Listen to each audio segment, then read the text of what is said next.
And this one, I think I would put it in my top 3, definitely in my top 5. And this is one that I got introduced to maybe about 10, 15 years ago, and just love it. It's oaky and buttery, but it's not. It's a little lighter than some of the others. Yeah, no, I definitely agree. It's got a little more citrus, a little more kind of apple, I would say even pear in it, right off the top. And then, the bouquet, when you smell it, you can smell that it's not this, it's more of the fruity flavors and the lemon kind of flavors, less of the oaky vanilla. But then on your palate, you get that oak and vanilla. Yeah. Well, and the Carano family, they're of Italian descent, so you get a little bit of a feel of a lighter Italian wine. Absolutely, like a Pinot Gris or a Pinot Grigio, something like that, definitely. Yeah, and then you were introduced to this wine at a Ferrari Carano wine party, correct? Yeah, actually the Carano family, the son, Glenn Carano, and if you're a football fan, you go back to the 1970s. Glenn was a backup quarterback for the Dallas Cowboys for 6 years. I think he played with the Steelers too. Didn't have what you would call a big career, but he played in a lot of games and was the backup for the Cowboys. And he's running one of the casinos that the family owns up in Reno.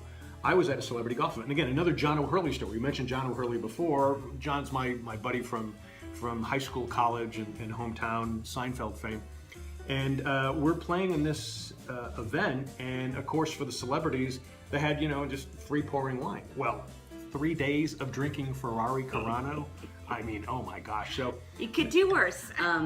It's funny. I can't actually remember when I had my first Ferrari Carano, but I just feel like it's always been in my life. Like, I feel like I've always had it. It's always been delicious, consistently great, and it's another great Chardonnay with food.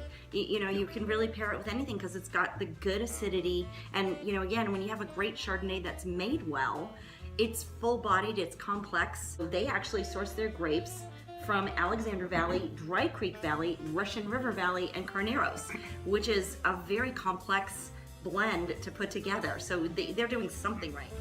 I would not, I could have this with a steak. I probably wouldn't. Yeah, no, I agree with you. Pork would be good. Pork is a nice accompaniment to it. Cheeses, obviously fish, chicken is great with this. But yeah, I wouldn't necessarily really do it with a steak. Unless you had like a Brazilian steak with some kind of spicy chimichurri sauce, I think it would hold up to that, where you're dealing with those flavors. But just a regular steak, I wouldn't do it.